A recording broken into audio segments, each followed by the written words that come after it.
नारायण दास जी एक संत थे। वो नाम जप किया करते थे।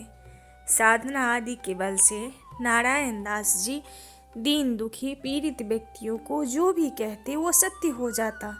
धीरे धीरे उनके पास आने वालों की भीड़ बढ़ने लगी।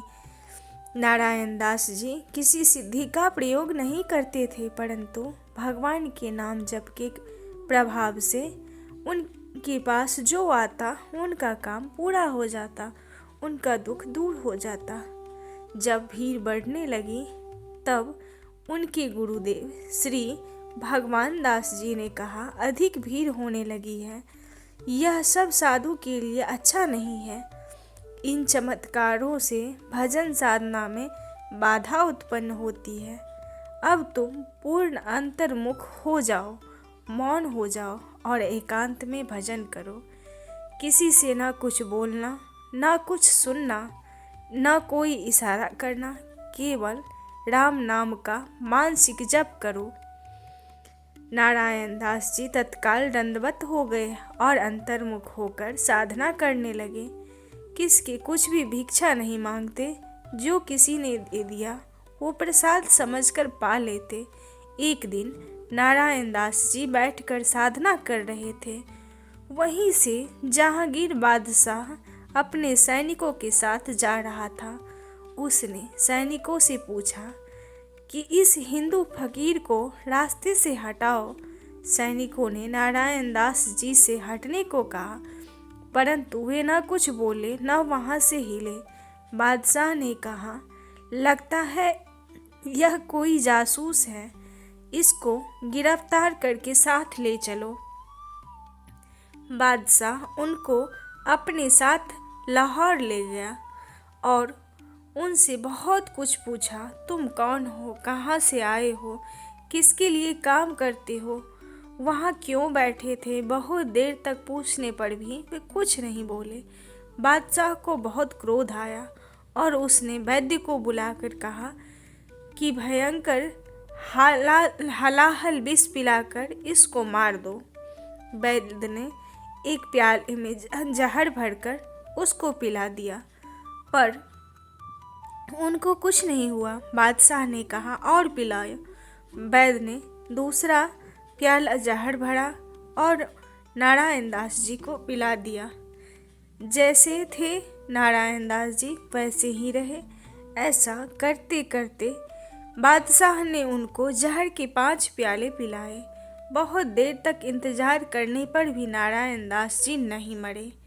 बादशाह ने कहा, एक और प्याला लाओ, परंतु नारायण दास जी सोचने लगे कि पेट तो भर गया है और छठा प्याला पीने का मन नहीं है। इतने में ही उनके गुरुदेव श्री भगवान दास जी वहाँ प्रकट हो गए। वे केवल श्री नारायण दास जी को दिखाई पड़े।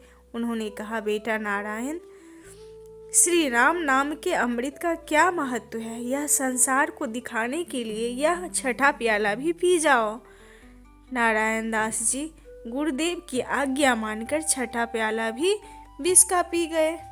अब बादशाह का माथा ठनका और उसने कहा, यह वैद्य हिंदू है, इस कारण से इसमें कोई चालाकी की है। इसमें विष की जगह साधु को कोई मीठा शरबत पिलाया है। बादशाह ने वैद्य से कहा कि मैंने तुमसे जहर पिलाने का हुक्म दिया अथवा? वैद्य ने कहा, हुजूर, यह शरबत नहीं है, यह तो भयंकर विष है। बादशाह ने कहा, कैसा जहर? 6 प्याले पिलाने के बाद भी यह मरा नहीं, हमें संदेह है कि यह जहर नकली है। वैद्य ने कहा, आप किसी का पर प्रयोग करके देख लो। सामने जहांगीर बादशाह का हाथी था, उसकी सूंड पर एक बूंद जहर छिड़का, हाथी तत्काल मर गया। बादशाह कांप गया। उसकी समझ में आ गया कि वह कोई सिद्ध हिंदू फकीर है। बादशाह ने उसको छोड़ दिया और विचरण करते करते पुनः पिंडोरी धाम आ गए। गुरुजी ने प्रकट होकर उनको हृदय से लगाया और कहा कि तुमने श्री राम नाम की महिमा को तुमने प्रत्यक्ष करके दिखाया। अब मेरी इच्छा है कि तुम आसन ग्रहण करो, सबका हित करो। नारायण दास जी ने कहा, हमारे गुरु भाई महेश दास जी आसन पर बैठ जाएं, मैं उनकी सेवा में रहूंगा। महेश दास जी ने कहा कि गुरु की वाणी जिसके निकला है वही आसन पर बैठेगा। नारायण दास जी यह सुनकर रोने लगे और कहने लगे, ना मैंने जप किया ना तप किया, भगवान के नाम का जप भी नहीं किया और महंती मेरे गले पड़ गई। पूर्व के किसी पाप का ही यह परिणाम है। बाबा महेश दास जी ने कहा कि आप पूर्व में जैसे भजन साधन करते थे वैसे ही करते रहना, आपके भजन में कोई बाधा नहीं आएगी। संपूर्ण सेवा का भार मैं उठाऊंगा, आपके पास किसी को नहीं जाने दूंगा, सब समाधान मैं करूंगा। श्री गुरुदेव श्री भगवान दास जी ने कहा, महेश दास जी का दर्शन करके बाद में सब तुम्हारे दर्शन के लिए अंदर जाएंगे। ऐसा कहकर गुरुजी अपने ध्यान में लग गए। नारायण दास जी पूर्ववत भजन साधन में फिर से लग गए। उधर जहांगीर के मन में रोज आता था कि पता नहीं कैसा विचित्र हिंदू फकीर था, इतने तीक्ष्ण जहर के 6 प्याले पचा गया।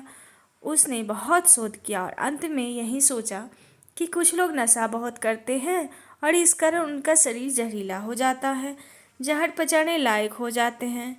कुछ समय बीतने के बाद एक बार बादशाह जहांगीर पंडोरी आया। उसने बाबा महेश दास जी को पूछा, बाबा कुछ अमल करते हो क्या? बाबा ने कहा, हाँ अमल तो करते हैं। बादशाह बोला, कौन सा अमल करते हो? बाबा बोले, श्री राम नाम का अमल करते हैं। बादशाह को बात समझ में आई नहीं। उसने सोचा होगा कि किसी तरह का नशा।